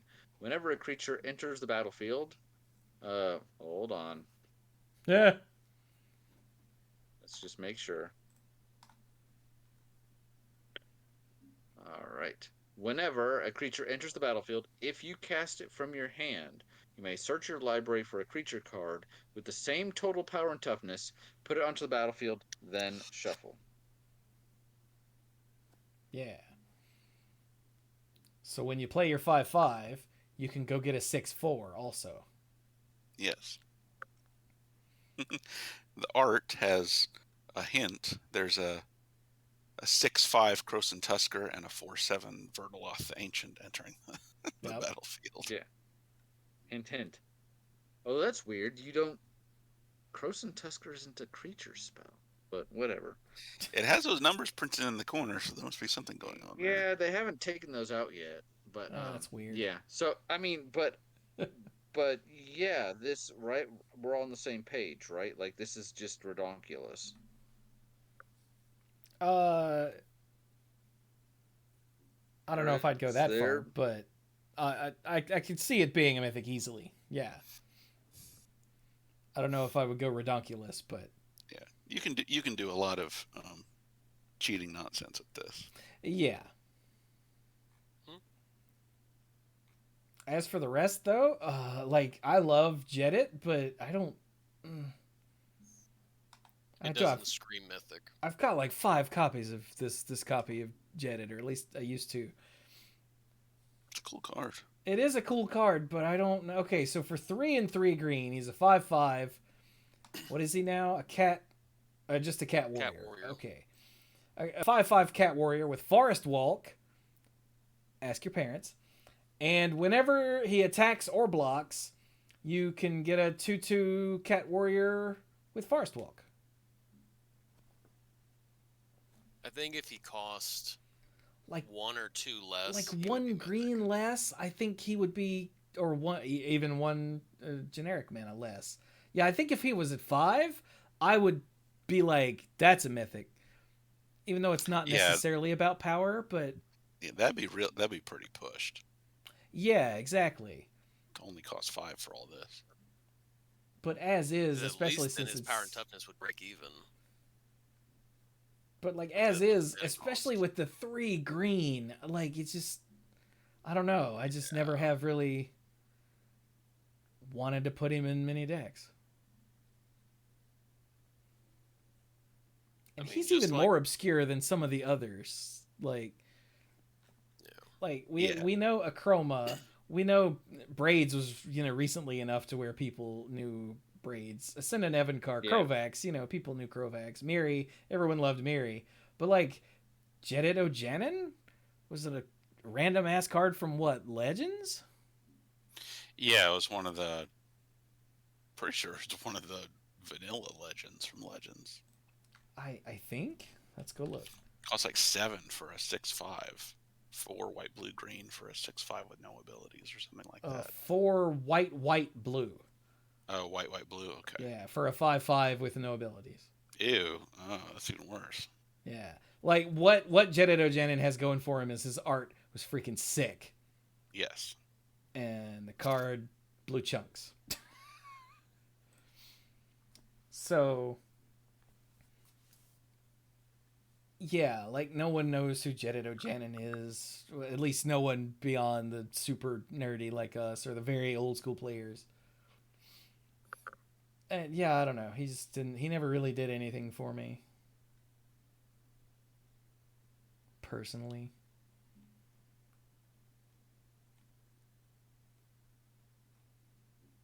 Like on any level. I love this card. I don't know why. Because I never want to play it. I just love it, even though it's not good.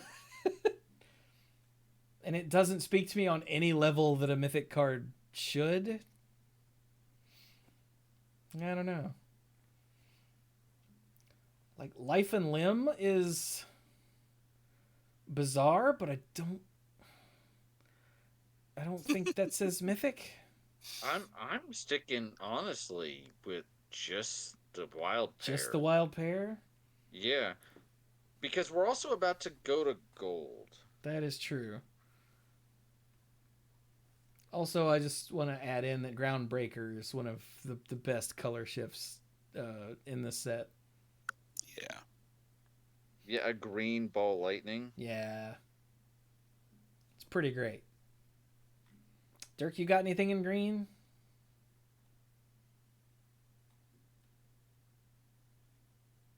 Did you mute again? Oh, there you are. Okay. Yeah, I'm just like, no, there's a bunch of stuff that's solidly rare, Yeah. but nothing. Just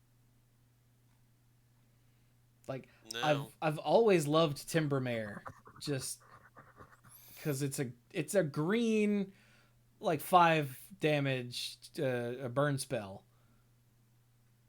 Because it's based on a red creature, the Thundermare, I guess, but it's not mythic. It's just a really funny green creature. Yeah. Okay. Like, I'm always partial to Gaia's Anthem, but that's definitely not mythic. Yeah. Okay. So gold? No, Yeah. gold. Well, and one land. Urborg, Tomb of Yawgmoth, is utterly, completely stupid. Do we have any issue with making lands mythic? I mean, not if a land needs to be mythic. Does this land need to be mythic? I don't know. Like, I don't know. I mean, we think it's nutso just because of how it works. Mostly because of how it works alongside Cabal Coffers. There are plenty of other applications, but that's the main one. So Urborg, Tomb of Yawgmoth, by the way, is a legendary land that says each land is a swamp, in addition to its other land types. Which also means that, sort of counterintuitively, you can tap Urborg for mana, because it's a swamp. Even though it doesn't say anything about tapping for mana on the card, which is the thing that has tripped up many a casual player over the years. yeah. I know that me personally, I've tapped a bunch of land for stuff and looked down at Urborg and be like, oh, I can't tap that one. Damn it. And then someone will be like, oh, yeah, wait. Yeah, no, it's a swamp. You can. I'm like, what? Right. Okay, I knew that. Shut up. I thought I was wrong, but I was mistaken.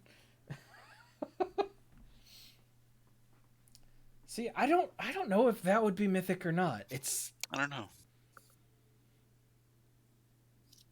Yeah, I got nothing, honestly. I think it. I would have it as a question mark because it's another way to sell the set. Like, people, if you're starting to get into Magic and you know the first thing about the story, you're like, oh shoot, Yawgmoth. That name means something. So that is also a possibility. Yeah. But I agree. Like, from a power level, yeah. It's kind of a tricky wicket. Sticky wicket. It's sticky and tricky. Wiki, wiki, wiki. Okay, so the dragons. These are an alternate take, or a different. These are wedges instead of shards of the cycle of dragons from what's that? Was that Invasion? Okay, yeah, the invasion dragons, where they're 3 color. They're all 6 mana, 6/6s that have flying, and they all, when they deal combat damage to a player, you can pay 3 mana, one of which is whatever color this creature is primarily set in. Yeah, the central one. And then do a thing. So, like Numot the Devastator, when it hits a player, pay 2 and a red. If you do, destroy up to 2 target lands. Oros the Avenger is the white one. Well, it's white, black, and red, but you pay 2 and a white to deal 3 damage to each non-white creature. Teneb is the one with black at the center. And what does it do? Put target creature in a graveyard onto the battlefield under your control. Vorosh is the green one. Put 6 +1/+1 counters on Vorosh. Jesus. And then the weird one is Intet, which is the blue one. So, of course, it's the weird one. Let me get the Oracle text on that. Okay, if you do, pay 2 in a blue. If you do, exile the top card of your library face down. You may look at that card for as long as it remains exiled. You may play that card without paying its mana cost for as long as Intet remains on the battlefield. So, free cards. Yeah. In blue, red, and green. That's somewhat terrifying. It could be anything. So, what do we think? I think they're all mythic. I mean, they would have to be all or nothing. Yeah, I think they're all mythic. They are callbacks to a legendary cycle of dragons. These are all individually strong. Yeah, these are all individually strong and have fairly unique effects. Intet is still just kind of silly. Well, yeah. In a good way. Yeah. Which isn't to say that these aren't. Yeah. Sorry, go ahead. Intet and Teneb are the only ones I really play with anymore. The others just kind of work themselves out of decks because they didn't quite do enough. Yeah. Numot, destroying 2 lands in a group game is kind of whatever. Oros has the potential to do nothing depending on what everyone's playing. Because non-white creatures, when there's so much multicolored stuff. Vorosh I always loved because Vorosh just gets big. Vorosh is good. But that's all Vorosh does is get big. So, But yeah, Teneb and Intet are the ones that I would agree are the most silliness. They have the highest silliness potential. But yeah. But as he said, if you're just looking at them the way they are, they're all 6/6s. Yep. They cost 6 to play. They all have flying.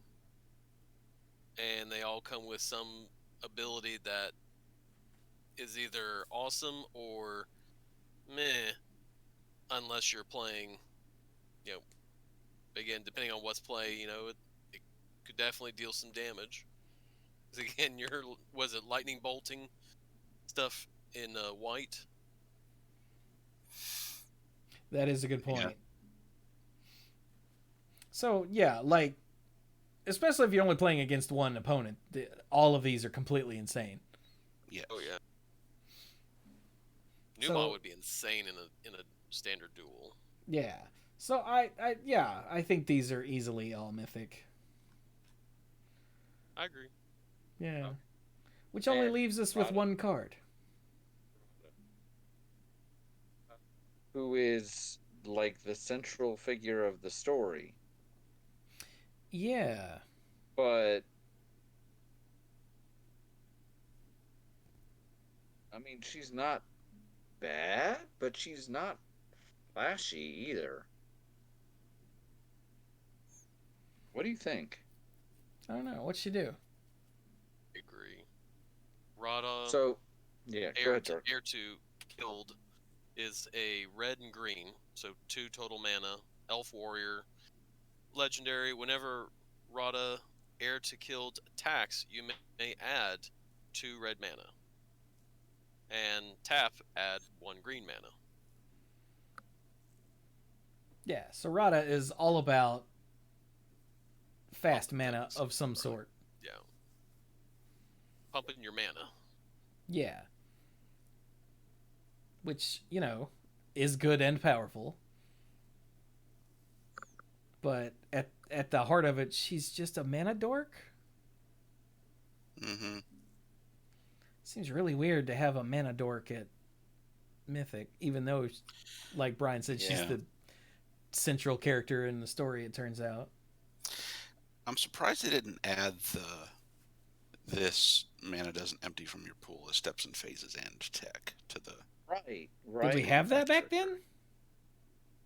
I thought, well, yeah, because there were some of the Orochi had it. Really? I had forgotten about that.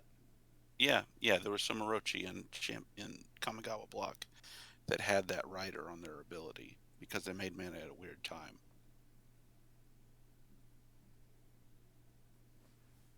Huh. But I was looking at this and I'm like, why does it not have that? Weird. I guess to play up the... Like, that was the red mana making ability. You got to use it now. And then the other one was the green mana making ability. You know, your standard elf taps for mana. Yeah. Love it when standard elves tap for mana.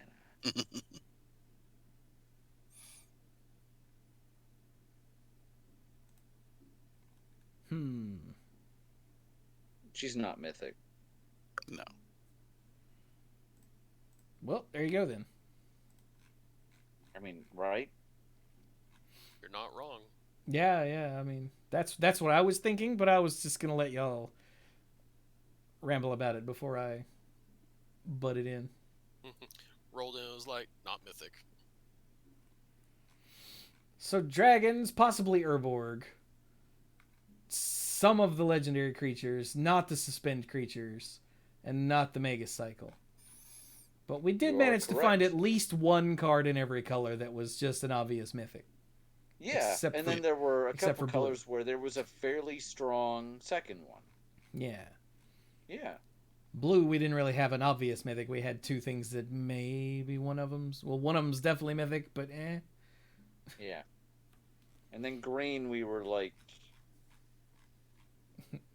This one, what else? Yeah. Yeah. Well, I guess there we go then. I guess so. That was Planar Chaos. Yeah. Huh. I don't know why. I expected there... Again, sort of like last time, because of, you know, how strong the nostalgia is, I sort of expected that to be more. Mm-hmm. It's weird how that works.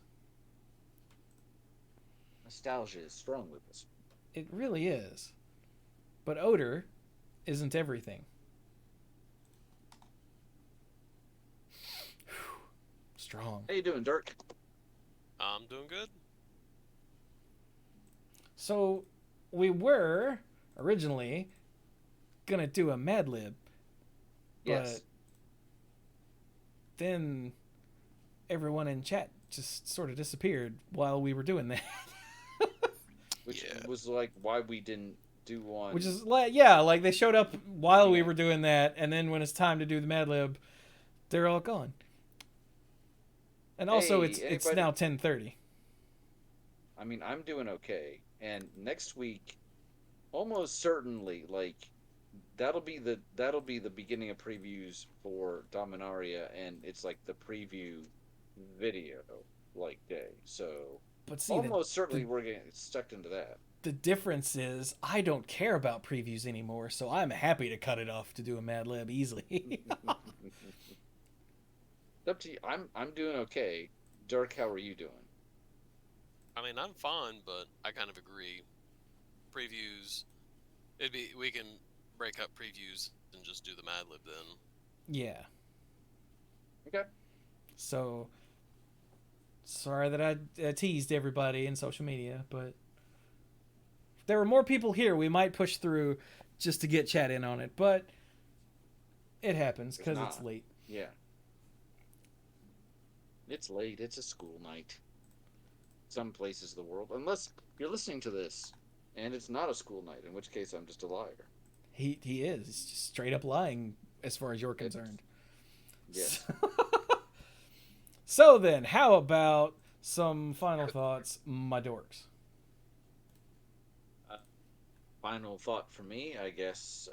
Everybody in the family seems to be recovering pretty well. I've had 8 negative COVID tests and remaining, I guess, doing okay. I'm doing all right. Work has been up and down and back and forth, and had some jury trials lately and some bench trials, and keeping me busy. I gotta say, keeping me busy. And I kind of just need to get through the month of August. But I did have to take my daughter to work this afternoon because of the way Carrie's schedule worked out. And after we were done, and she was hanging out in an office upstairs. She didn't actually watch the trial I was doing, but she just was watching The Incredibles. Grabbed her, came back downstairs. We were leaving the building, and I saw a clerk that I used to work with. And I'm just kind of chatting with her, but she just does not get over the fact that the last time she saw Sam was a baby, like an actual baby.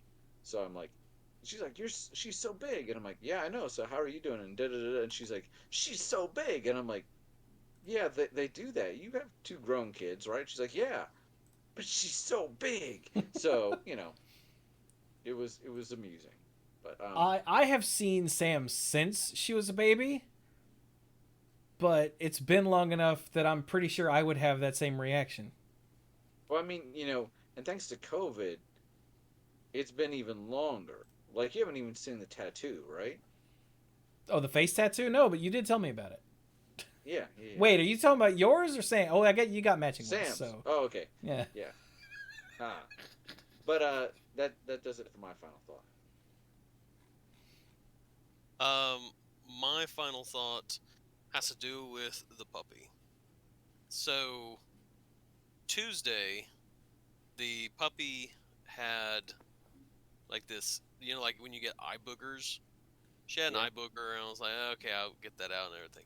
Well, like 30 minutes later, her eye had more than what she had to begin with, and her eye had was starting to turn red, like she had pink eye. And so I frantically called the vet and was like, I think that she has pink eye. And they were like, well, we'll see if we can get her in and all that. So today she went to the vet, and come to find out, dogs apparently cannot get pink eye. Yeah, I was Oh, they just about to ask, can dogs get pink eye? But I figured you were getting to So that. humans can get it, and it's very contagious, and cats apparently can get it, and it's very contagious. But dogs apparently don't get it. So what the vet thinks happened was, she's apparently come in contact with something that's caused allergies. And when she was describing it, I'm like, actually, that makes sense because Monday, before all this, the day before, she would sneeze, and it was like her nose was a runny faucet, and everything. And then all of a sudden, this all happened. She's just like, yeah, she's just having this, so she gave me some medicine to put in her eye and everything. And thankfully, it's a good thing because I was concerned it was pink eye, so she's been essentially, in quarantine. Like she only gets to be around me, and I have to shoo everybody away. And so she's been downstairs, away from literally everybody except for me and Leighton, when I haven't shooed him back upstairs, Poor or if I can't puppy. close him in the room to separate him from the puppy. So yeah, so she's fine. She's happy, everything of that sort. Um, but yep, she's doing fine. She's asleep on the bed right now, and definitely is having dreams because I can occasionally I see her twitch, which is incredibly cute. D- So anyway, that is my random thought and everything. So yeah. All right. Mike? Um, went to my 20th high school reunion last weekend. That was a lot of fun. It was.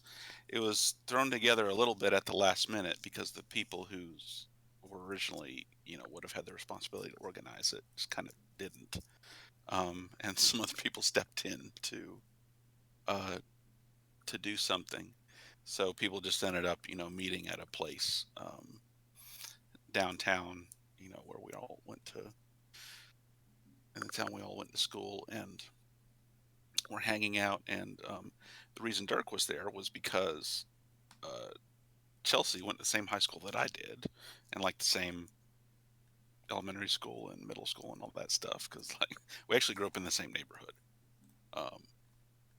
So they were there. I got to talk to them, but yeah, it was neat. Like I only ended up having like in-depth conversations, just a handful of people.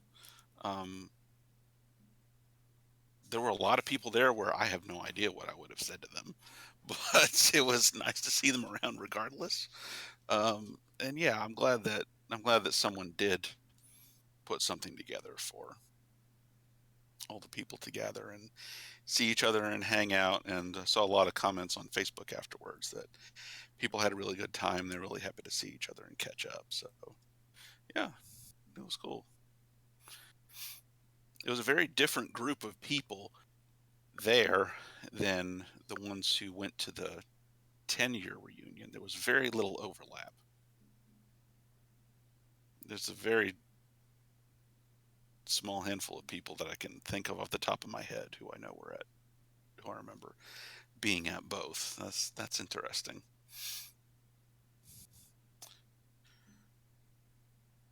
But yeah, it was cool. It was an interesting trip down memory lane. Yeah, I've never had any interest in going to a high school reunion because most of those people I am 100% ambivalent towards. Mm-hmm. And the few that I still like, like the earlier mentioned Casey or Scott, I could just be like, hey, how you doing? Yeah. I don't think any of the people that I hung out with on a regular basis, other than Chelsea, came to either of those reunions, the 10-year or the 20. I don't know. I also didn't know about it or weren't interested. I also sometimes wonder if I'm like a borderline sociopath. So we talked about this, misanthrope. Oh, that was in the odds and ends from last week, actually. Yeah.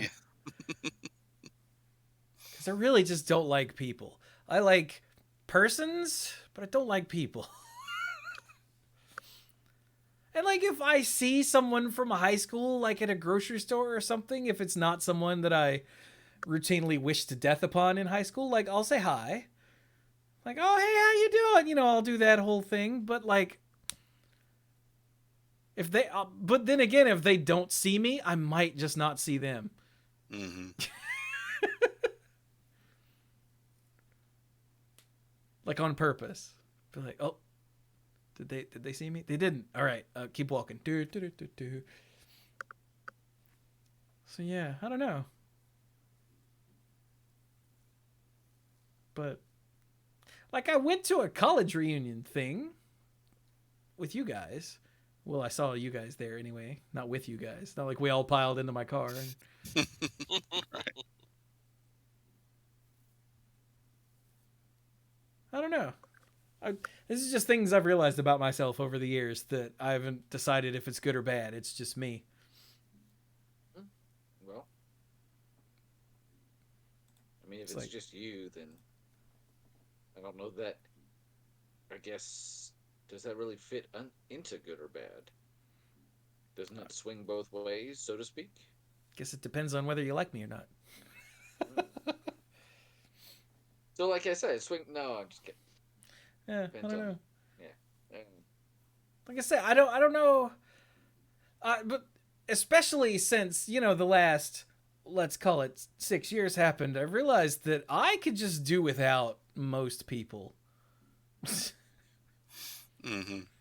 Just in general, it's just okay. It could just be because of where I live, where most people I see out in public, I don't necessarily want to stab, because that does make me sound like a sociopath, but like I wouldn't mind if they got kicked in the shins while I was watching. I'd be like, It's like if I found out they had to step on Legos every day, I'd be like, nice. Misanthrope. Yeah, it's a good word. So, for my final thought, I watched Sandman on Netflix, and I absolutely loved it, and I highly recommend it to everybody all the time, forever and ever. Mom watched it. Mom borrowed all of my Sandman books from me several months ago because the show was coming soon. And so she's like, hey, can I borrow your books? I want to read them all. I'm like, all of them? She's like, yeah. Okay, the show is probably only going to cover like the first two, it looks like, from the casting. She's like, I don't care. Okay. And once I got them all back from her, I read them all because, the show's coming out. In addition to 2 new ones that I had never read, that when I bought them, I just gave them straight to her because she had all the rest of them anyway. So that was cool. And, yeah, I loved it. Mom loved the show. I loved the show. Everyone I've talked to, like in the Discord or whatever, that never read the comic, really love the show. According to various articles and whatnot that I keep seeing on the internet, everyone loves the show. So nice. It's been really great to see such positive reaction from something that I desperately love. Like, I discovered Sandman. Oh God, it had to be like late high school. I'm pretty sure. I think I know the first 2 books I had were 1 and 5. And weirdly enough, it was fine to read 1 and 5. Like, there's nothing really to miss, really. In those 2. And then over however long, I managed to get all 10 of them. And it's probably the book that I have reread, or the books that I have reread the most in my life.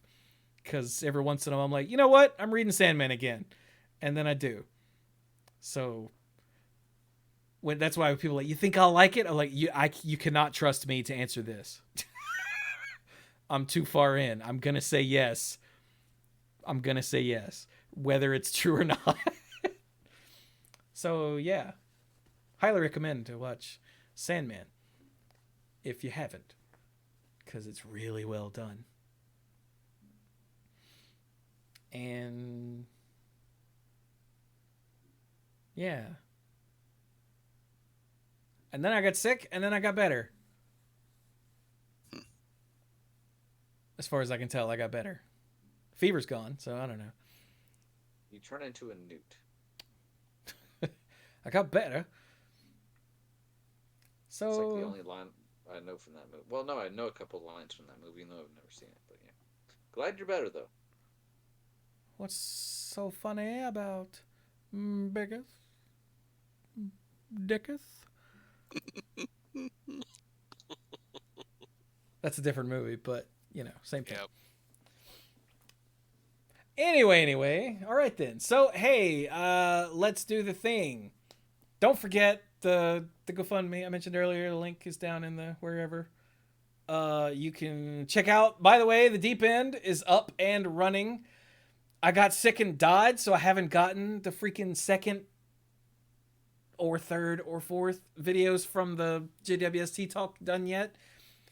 But now that I'm healthy again, that is actually my plan for tomorrow, is to get the second one done. But yeah, the Deep End, the first 4 videos, that's my new YouTube channel. The first 4 videos are going to be the James Webb Space Telescope appreciation stream that Clues and I did. First one's up, and people seem to really enjoy what I did with it. So second one will be more. And yeah. And, of course, if you want to get stuff early and get the odds and ends and get the sponsorship shout out, go to patreon.com/themanapool to become a lifeguard. And thank you very much for that. So, hey, the Mythic Lifeguards are as follows in, I don't know, this order. ALK Alters. By the way, I hope your kitty is doing well. Cody Buckowing, Kim Ho, Gothic Man, Andrew Hunt, Jason Doan, Mr. Dr. Lewis, Jake Jansons, Casey, Jason Kaus, Scroll, John Parker, Pinball Witch, Beardy Man, PJ McMullen, Scuzzo, The Beast Father, Aaron Goodwine, Timu Hellas Haryu, who I think I've been saying that wrong all this time, Al, Violet Moon, and Connor Kennedy. Thank you all so much for your lifeguardiness, I guess. Yeah, we'll go with that. And to everyone else at every tier and all of that. Also, the second Cuphead DLC video finally went up after causing me a great many headaches for multiple weeks in the editing process, with software crashes constantly, and it's just slog. I finally got it done, and it's up now. Sorry. Seriously, it seriously took me like 2 weeks to get through that. It was the worst editing nightmare I've ever had. Not because of the video itself, but because the software did not like it, and it was miserable. But that's up. Third one coming soon. But all right. With that, I'm shut up. And we're going to do the thing. The end of the show thing. So, this has been episode 655. Got that right. And yeah, thank you all so very much for joining me. And let us know if you were color shifted. What color were you? What color did you shift to? And also, what's your big Heroes Remembered story? I know somebody out there's got one. I want to hear it.